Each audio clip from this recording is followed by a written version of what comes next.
2026 সালের বিশ্বকাপের মঞ্চে ব্রাজিল নামার আগেই যদি পুরো ফুটবল বিশ্ব ভয়ে কেঁপে ওঠে, কারণ তাদের সামনে দাঁড়িয়ে আছে এমন এক আক্রমণ ভাগ যাকে থামানোর মতো প্রস্তুতি হয়তো কারোই নেই, ঠিক এমনই এক বিস্ফোরক চিত্রনাট্য তৈরি করছেন ব্রাজিল জাতীয় দলের নতুন কোচ কার্লো অ্যানচেলত্তি।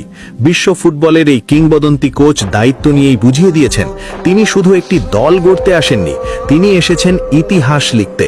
অভিজ্ঞতা, তরুণ প্রতিভা, গতি, স্কিল আর ভয়ঙ্কর গোল করার ক্ষুধা সবকিছু একসাথে মিশিয়ে অ্যানচেলত্তি তৈরি করছেন এমন এক অ্যাটাকিং লাইন আপ যাকে অনেকেই ইতিমধ্যেই 2026 বিশ্বকাপের সবচেয়ে ভয়ঙ্কর আক্রমণ ভাগ বলে আখ্যা দিচ্ছেন। এই গল্পের একদম কেন্দ্রে আছেন নেইমার জুনিয়র। দীর্ঘ ইনজুরির দুঃস্বপ্ন কাটিয়ে আবারও মাঠে ফিরেছেন তিনি। স্যান্টোসের জার্সিতে খেলেই বুঝিয়ে দিয়েছেন নেইমার এখনো শেষ হয়ে যাননি, বরং আগের চেয়ে আরও পরিণত, আরও ঠান্ডা মাথার একজন লিডার হিসেবেই তাকে দেখছেন অ্যানচেলত্তি।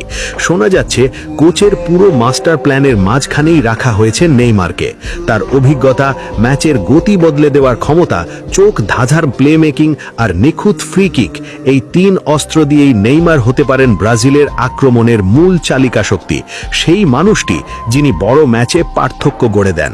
কিন্তু শুধু নেইমারের ওপর ভর করে নয়, অ্যানচেলত্তির আসল চমক লুকিয়ে আছে তরুণদের আগুনে। Vinicius Junior, Rodrygo, Gabriel Martinelli এবং অ্যান্টনির মতো বিদ্যুৎ গতির উইঙ্গারদের নিয়ে তিনি বানাচ্ছেন এক ভয়ঙ্কর ড্রিবল ভিত্তিক আক্রমণ ভাগ, যেখানে প্রতিটি আক্রমণেই থাকবে গতি, অপ্রত্যাশিত মুভমেন্ট আর সরাসরি গোলের হুমকি। বিশেষ করে ভিনিসিয়াস জুনিয়র এবং রদ্রিগো, এই দুই তারকাকে অ্যানচেলত্তি নতুন করে পরিচয় করিয়ে দেওয়ার কিছু নেই। রিয়াল মাদ্রিদে কাজ করার সুবাদে তিনি খুব ভালো করেই জানেন কোন পরিস্থিতিতে ভিনিসিয়াস সবচেয়ে বিধ্বংসী আর কিভাবে রদ্রিগোর নিঃশব্দ কিন্তু কার্যকর রানগুলো প্রতিপক্ষ ডিফেন্সকে ছিন্ন ভিন্ন করে দেয়। ফলে ব্রাজিলের জার্সিতে এই জুটি যদি পুরোপুরি ছন্দে থাকে, তাহলে যে কোনো ডিফেন্সের জন্যই সেটা হবে দুঃস্বপ্ন। এর পাশাপাশি গাব্রিয়েল মার্টিনেল্লির ডাইরেক্ট অ্যাটাকিং স্টাইল আর অ্যান্টনির ফ্লেয়ার আর কাটিন মুভমেন্ট আক্রমণ ভাগে যোগ করছে আরও বৈচিত্র্য। তবে এখানেই থেমে নেই অ্যানচেলত্তির পরিকল্পনা।